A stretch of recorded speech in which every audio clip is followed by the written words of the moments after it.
하나님으로부터 동방의 의인이라고 인정받은 사람이 있었지요. 욥입니다. 하나님으로부터 인정받는다는 것 참 좋고, 더군다나 의인이라고 하나님이 불러주신다는 것 대단한 것입니다. 그렇게 살아가던 욥이었는데 어느 날 갑자기 어려운 일이 생기기 시작합니다. 소유가 없어져 버렸다고 이야기합니다. 자녀들이 죽었다고 이야기를 합니다. 참 얼마나 큰 충격입니까? 그런데 몸에 병이 들었습니다. 견딜 수가 없어서 기아장을 가지고 몸을 막 이렇게 긁어야 할 정도로 어려움에 시달렸다고 합니다. 그래서 사람들은 그러죠. 죽을 지경이다. 그런데 그 시련은 끝나지 않습니다. 그 소문을 듣고 친구들이 찾아왔어요. 아마도 위로하기 위해서 찾아왔겠죠. 그런데 욥의 처지를 보니까 이 사람들의 마음이 바뀌었던 것 같습니다. 그래서 위로하기보다는 마음을 팍팍 긁어놓았던 것을 봅니다. 자, 욥기 19장 3절 말씀 한번 보실까요? 거기를 보면 친구들이 10번이나 욥을 학대하였다 이렇게 말합니다. 7절을 보실까요? 하나님을 향하여 부르짖으나 아무런 응답도 해주지 않는다. 얼마나 답답합니까? 8절, 하나님께서 오히려 길을 막아서 허감해 두셨다. 그리고 9절 또 넘어가 보면 영광의 관모, 영광의 모자를 하나님께서 다 벗겨버리셨다. 명성이 있었잖아요, 욥이. 근데 이런 모든 것들을 다 잃어버리게 만들었다고 합니다. 자, 10절을 또 보십니다. 사면으로 자기를 헐어버리셨다. 그리고 죽게 만드셨다. 정말 죽을 지경이잖아요. 그죠? 이 희망을 완전히 뽑아버렸다고 이야기를 합니다. 아무리 힘들어도 희망이 있으면 그래도 견딜 수 있습니다. 근데 희망을 뽑아버렸다고 하니까 얼마나 힘들었겠어요. 11절, 자기를 향하여 진노하시고 원수같이 보신다. 해도 너무하죠, 하나님이. 13절, 12절 볼까요? 12절. 하나님의 군대가 일제히 자신을 치신다. 그냥 하나님만 때리시는 거 아니지 하나님의 군대가 치신다고 말씀을 합니다. 그리고 13절, 형제들이 자신의 낯선 사람처럼 여겨버린다.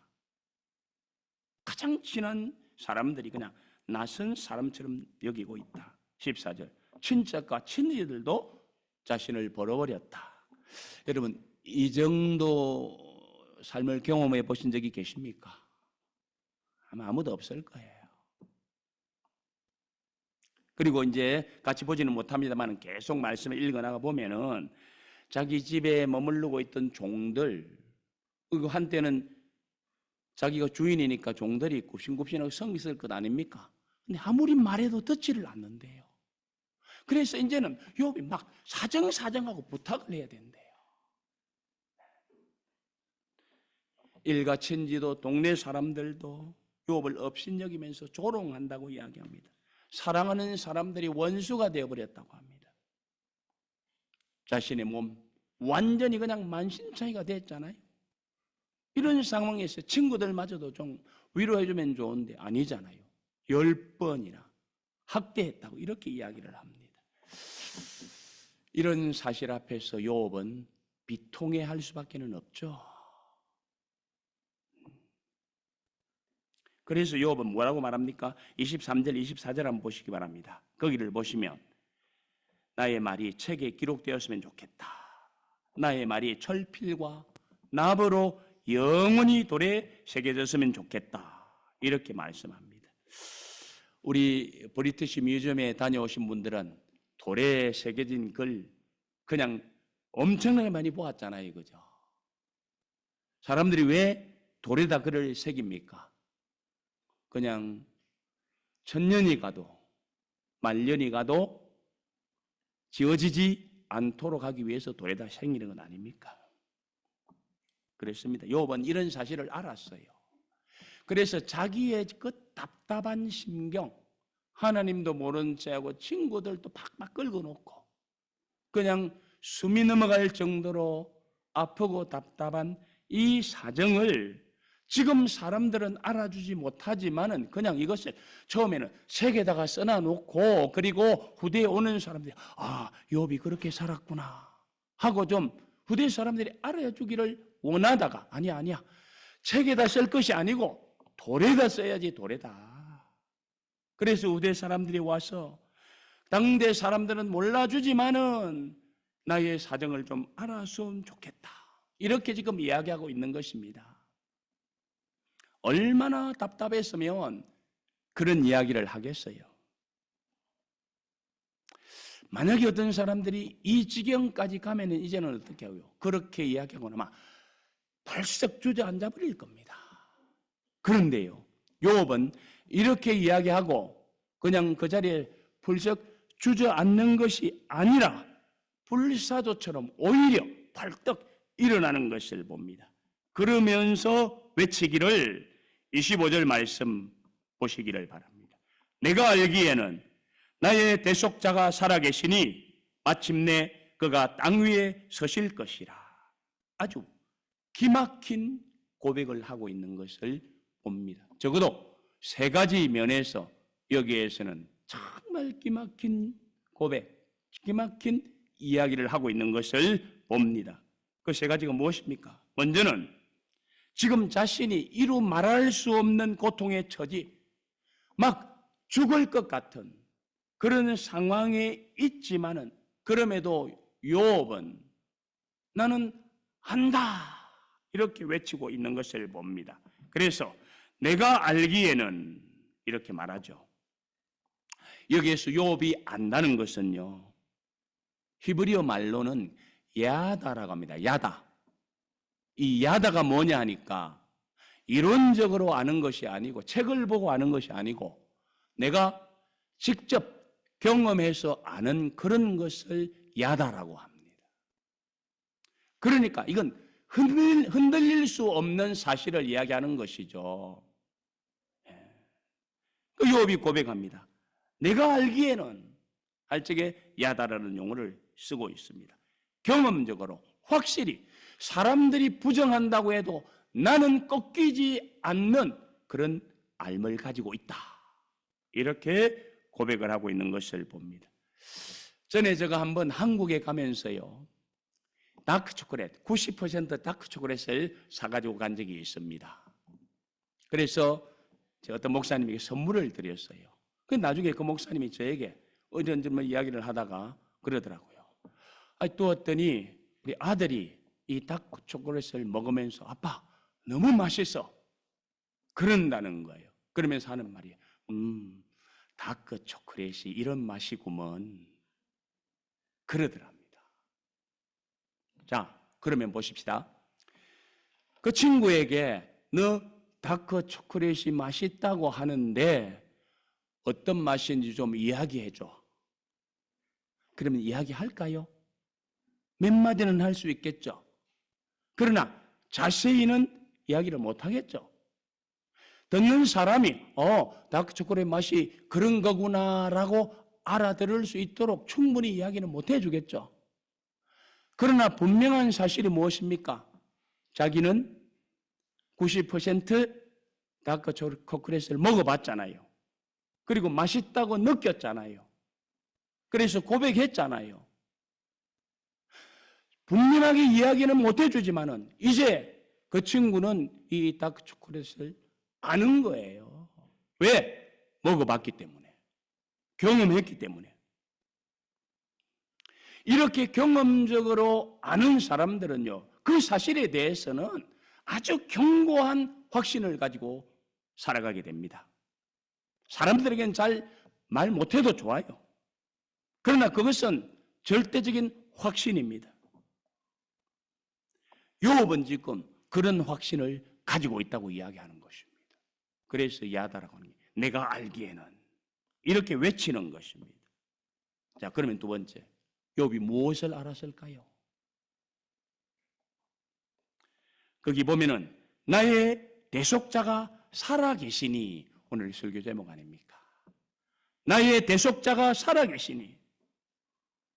우리 한글 개역 한글, 그러니까 우리가 지금 가지고 있는 그 이전 버전이죠, 그죠? 거기에는 나의 구속자가 살아계시니, 이 대속자하고 구속자하고 사실은 어떤 면에서 보면은 같은 용어이지만은 또 이렇게 번역을 하면 좀 달리 우리가 생각도 되는데, 이전 성경에는 나의 구속자가 살아계시니, 저는 이 표현이 더 좋아요. 여기서 구속자 혹은 대속자라는 말은 원어로는 뭐라고 이야기해요? 가일이라고 해요. 이 가일을 영어로서는 뭐라고 되어 있죠? 리디머라고 되어 있죠, 그죠? 그런데 이 히브리어 가일이라는 말에서 뭐가 나오느냐 하면 여러분들이 알고 계시는 고엘이라는 말이 나와요. 고엘 제도 들어보셨죠? 고엘이라는 말이 나옵니다. 자, 우리가 좀 더 고엘에 대해서 분명히 이야기하기 위해서 말씀을 드립니다. 고엘이란 뜻은 무르다, 변제하다, 이런 뜻입니다. 자, 예를 들어 봅니다. 민수기 35장 19절 말씀. 거기를 보면은요, 누가 실수로 내 이웃이든지 친족이들을 그냥 죽였어요. 그러면 어떻게 하느냐면은 그 사람은 그 친족으로부터 그냥 죽임을 당해도 친족에게는 벌을 주지 못해요. 왜? 내 친족을 저 사람이 죽였기 때문에. 단 한 가지, 이 사람이 안 죽으려면 어디로 들어가면 돼요? 도피성 안으로 들어가면 되죠, 그죠? 도피성 안으로 들어가지 않는 한은 그냥 돌에 맞아 죽어도 그것은 문제가 안 되는 거예요. 변제하는 거죠, 그죠? 그런 측면에서 이것을 고엘이라고 부르기도 합니다. 그리고 또 다른 측면에서 봅시다. 레위기 25장 26절 말씀에 보면은 가난하여서 어려움에 처한 친족의 그 어떤 기업을 이렇게 막 물러주는, 그죠? 그래서 도와주고 그 사람이 좀 더 잘 살 수 있도록 보살펴주는 그런 측면에서 고엘이라는 말을 또 사용하기도 합니다. 그 사람이 더 이상 이제 생존할 수 있는 기력이 없어요. 그런데 친족이 그 사람에게 살아갈 수 있도록 돌봐주는, 이것을 고엘이라고 이야기를 합니다.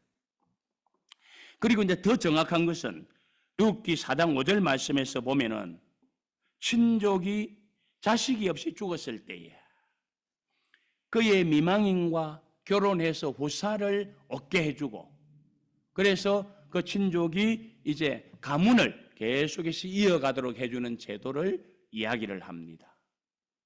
그래서 결국은 룻이 이제 나오미가 아니죠, 그죠? 보아스하고, 그죠? 그래서 결국은 누구의 조상이 됩니까? 다윗의 조상이 되잖아요. 이런 제도를 일컬어서 고엘 제도라 이렇게 이야기를 합니다.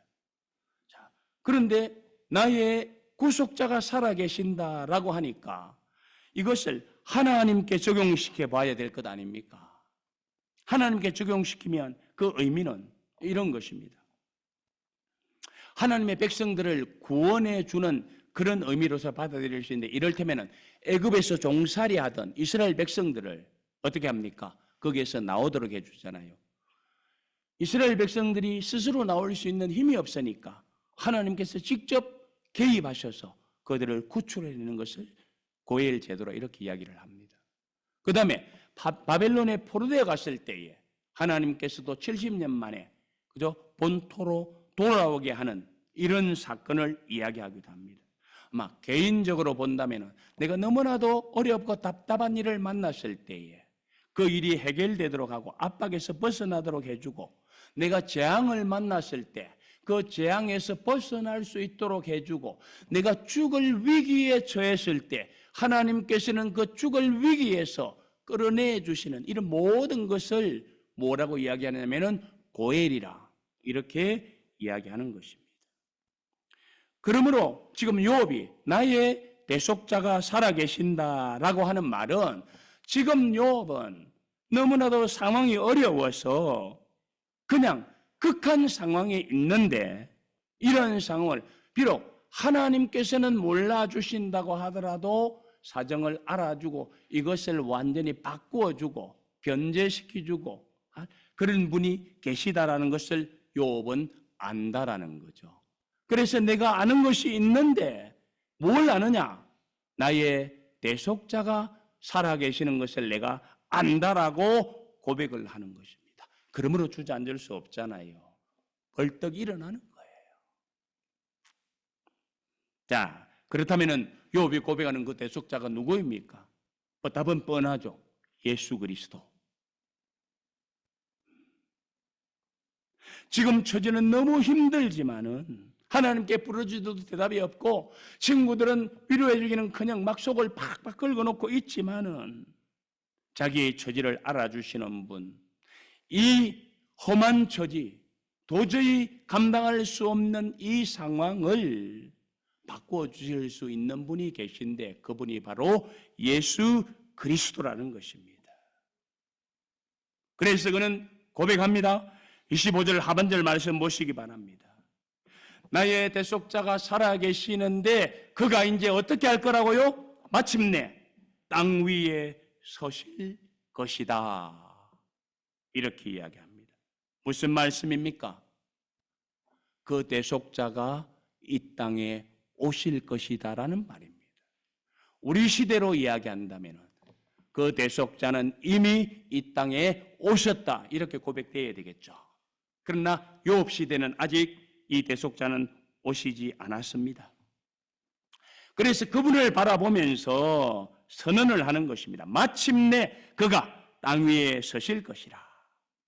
비록 자신은 피조물로서 감당할 수 없는 환난의 잿구덩이에 앉아서 그냥 고난을 당하고 있지만은 자신을 구원해 주실, 자신의 모든 상황을 바꾸어 주실 그분이 살아계시는데 그분이 오실 것이라는 것입니다.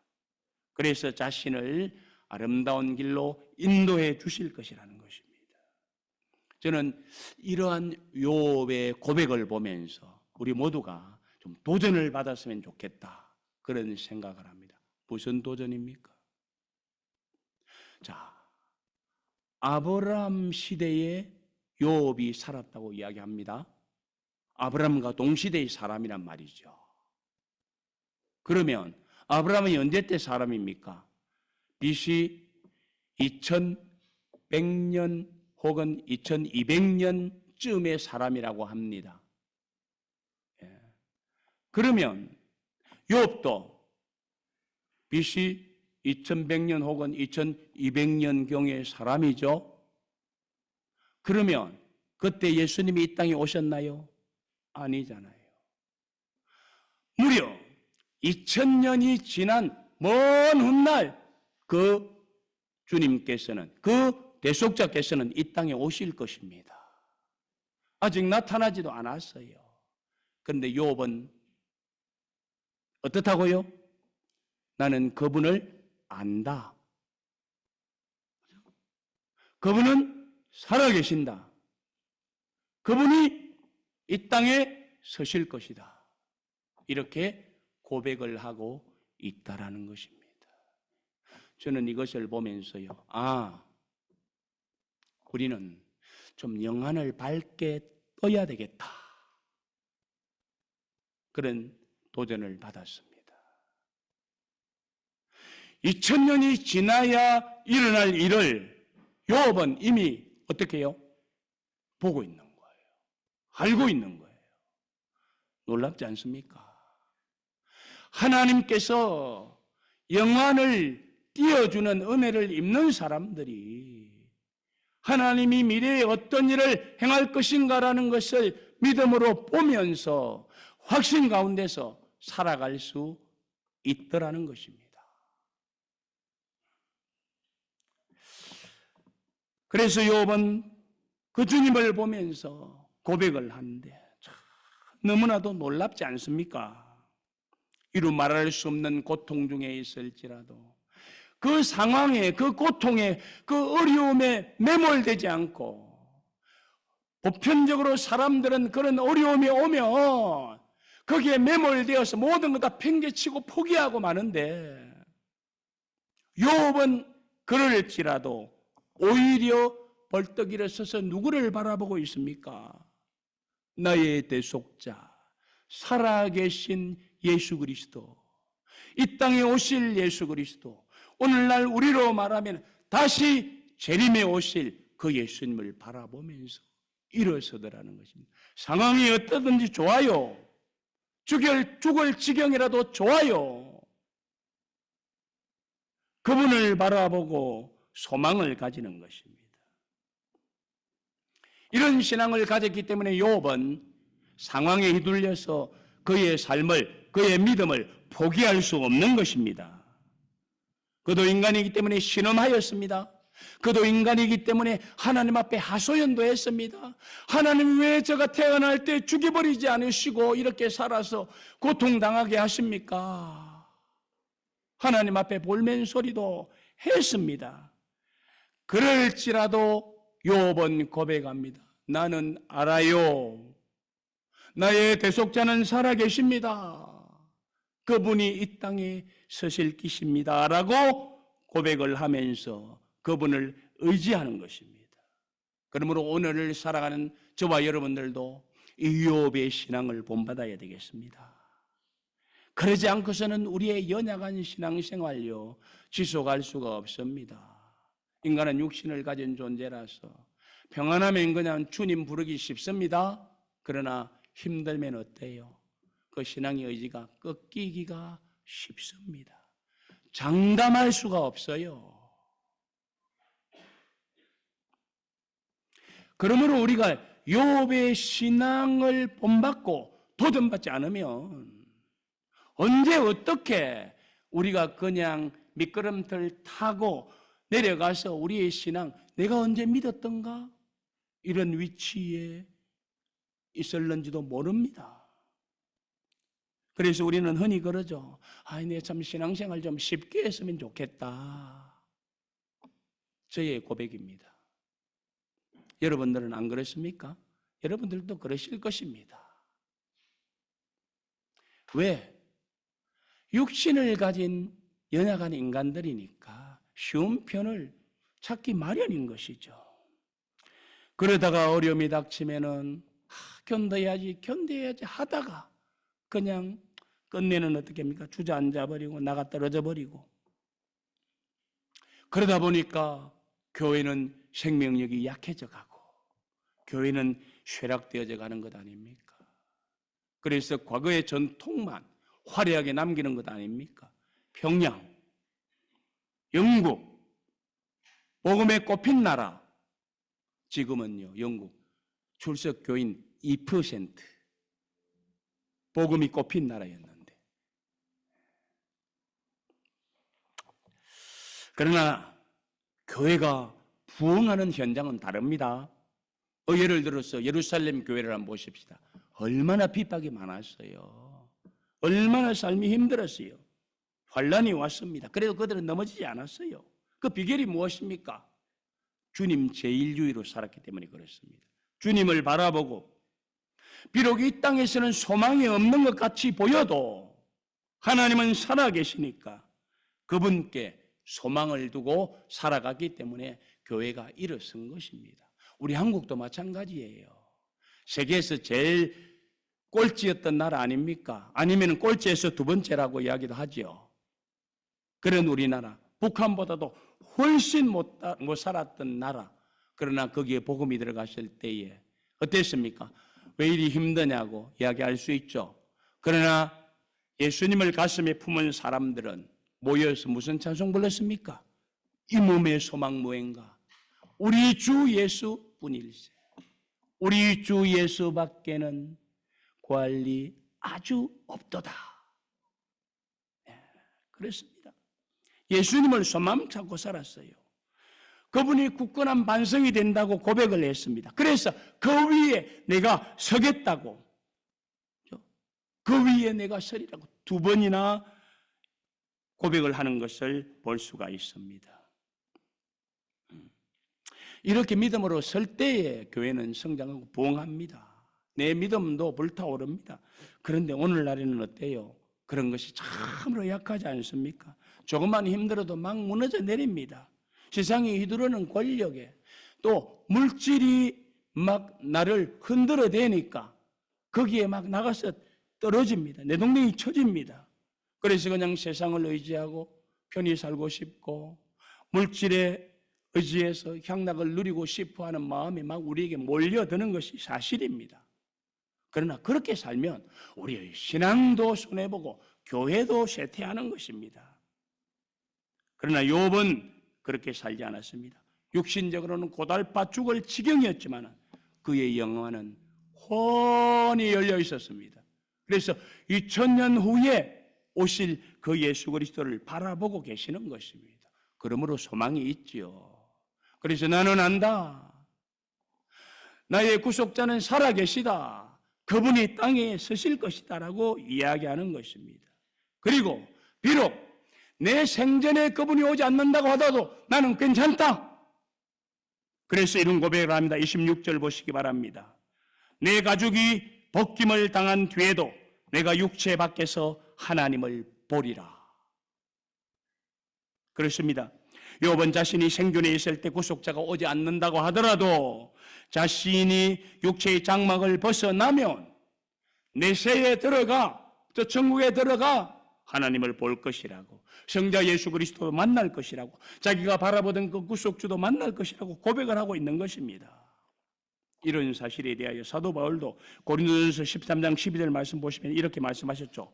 우리가 지금은 거울로 보는 것 같이 희미하나 그때는 얼굴과 얼굴을 대하여 볼 것이요 지금은 내가 부분적으로 아나 그때는 주께서 나를 아신 것 같이 내가 온전히 알리라.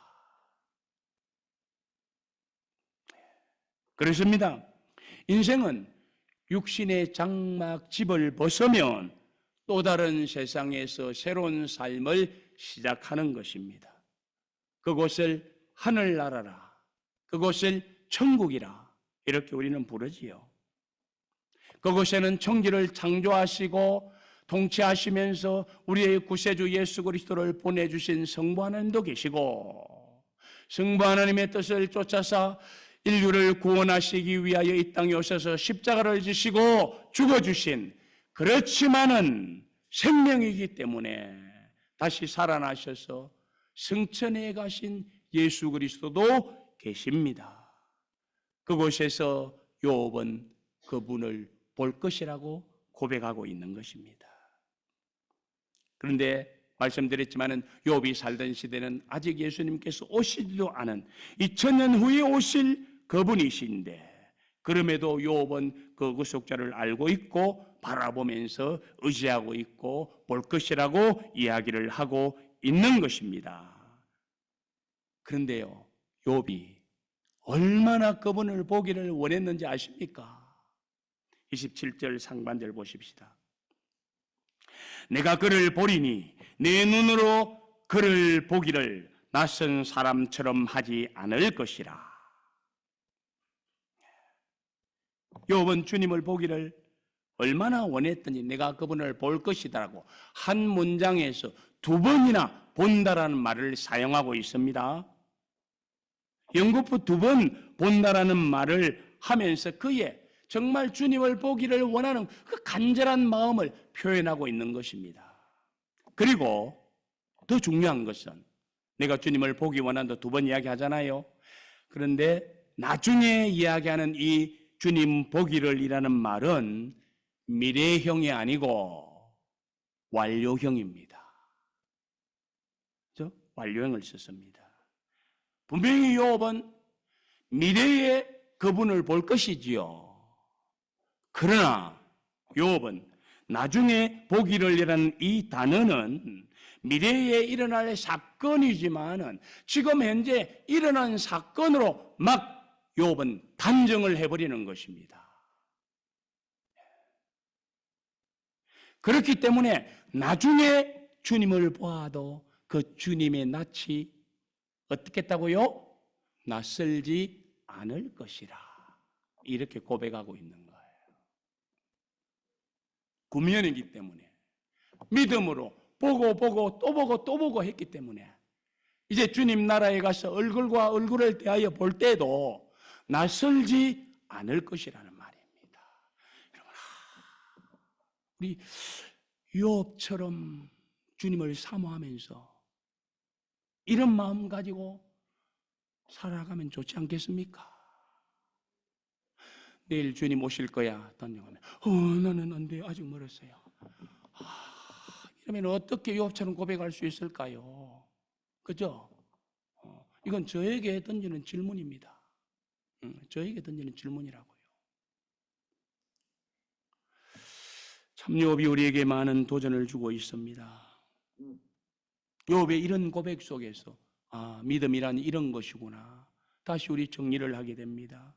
히브리서 기자는 뭐라고 말했습니까? 히브리서 11장 1절 말씀에서 믿음은 바라는 것들의 실상이라고 했잖아요. 지금 욥이 바라고 있지만은 그것이 실상이니까 그냥 미래에 나타날 것이지만 어때요? 일어난 것처럼 딱 해가지고 종료를 해버리는 거예요. 이게 믿음입니다. 여러분 믿음 가졌습니까? 미래에 일어날 일을 믿습니까? 그러면은 그것은 지금 현재 믿는 이 믿음이 나중에 일어날 것을 믿는 것이지만은 그러나 그것은 이미 일어난 사실로 단정해버리기 때문에 그것은 변화가 없어야 된다는 거예요.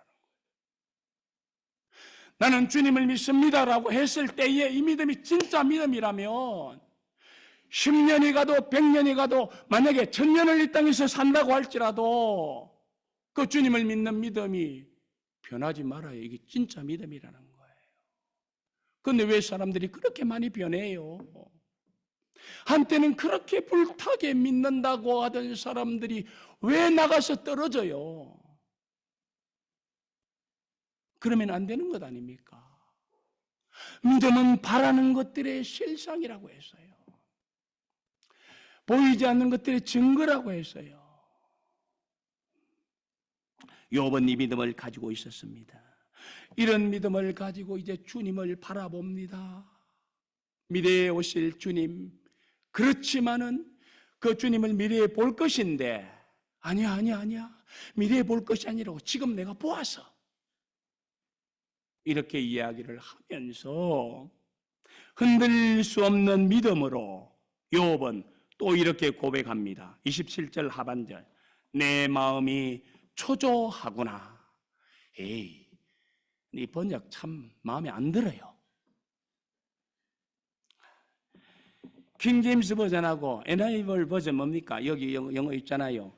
여기 영어로 뭐라고 해놨어요? 예언이라고 했잖아요. 예언. 이건요, 갈망한다는 뜻입니다. 갈망한다.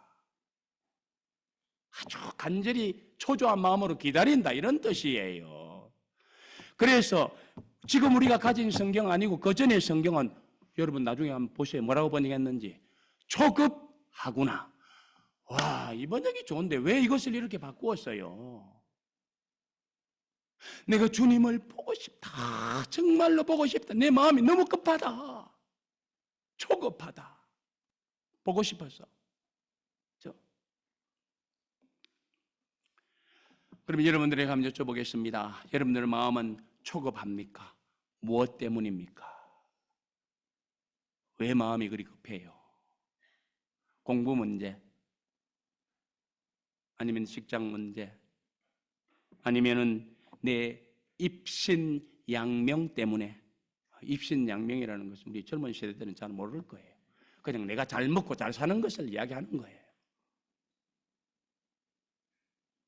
아니면은 내 건강 때문에, 아니면 내 자녀들 때문에, 아니면은 여러 가지 고민거리가 또 있는 건데 그것 때문에 내 마음이 급합니까? 그런 일로 따진다면은 욥은 더 급했을 것입니다. 앞에 제가 여러분들이 여쭤봤잖아요. 욥처럼 이런 일을 당해보신 적이 있습니까? 물었잖아요. 그러니까 그런 일에 벗어나고 싶어서 욥은 우리보다 더 급했겠죠. 그런데 욥은 이런 일에 대해서는 마음이 급하다고 하지 않아요. 오로지 한 가지, 무엇 때문에 마음이 급하다고 합니까? 내가 알고 있는 살아계시는 나의 구속자, 그분을 보기를 원해서 내 마음이 너무 초급하다. 이렇게 이야기하는 겁니다. 여기 마음이 초급하다는 말은요, 원어적인 의미로는 이런 것입니다. 내 심장이 내 안에서 막 타고 있다. 이순신 장군이 내 애를 막 끊는다. 그렇게 이야기했잖아요. 그죠? 애간장이 막 녹아나는 그런 표현을 지금 이야기를 하고 있는 것입니다. 이런 고백을 하면서 하나님을 바라보는 욥, 신앙 놓치겠습니까? 안 놓치는 거죠. 우리가요, 이런 신앙 본받으면 주님이 부르시는 그날까지 주님이 기뻐하는 믿음의 삶을 살 수 있을 것입니다. 여러분 한번 도전 받아보시지 않겠습니까? 이런 믿음으로 사는 자, 우리 하나님이 어떻게 예우해 주셨을까? 욥기 42장 10절 하반절 한번 보시기 바랍니다.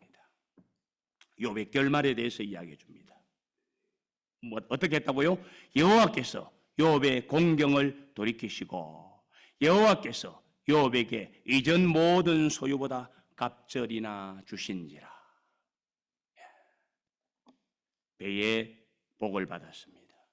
아마 고통의 구덩텅이에 들어간 것 만약에 1이라고 한다면 그보다도 훨씬 더 좋은 그런 것을 2로 받았다는 것 아닙니까? 그러니까 우리 주님 의지하고 살아갈 이유가 있죠. 해피엔딩입니다. 주님 의지하고 살아가면 어떤 일을 만나도 우리는 해피엔딩으로 끝난다는 것 꼭 기억하십시다. 욥은 그런 믿음 가지고 굳게 섰기 까닭에 이런 은혜를 입었습니다. 그렇다면 여러분들 어떻게 신앙생활하고 계십니까?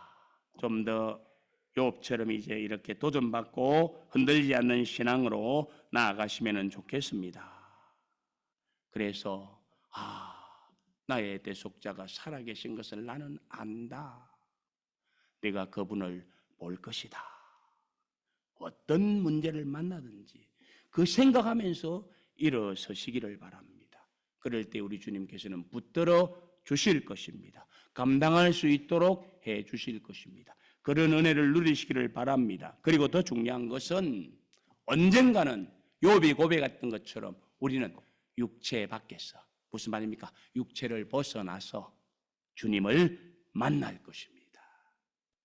그 살아계신 대속자 앞에 설 때에 그분이 낯설지 않도록 우리가 늘 그분과 대면하는 것처럼 살아갈 수 있었으면 좋겠습니다. 이런 은혜가 여러분들에게 넘치시기를 주님의 이름으로 축복합니다.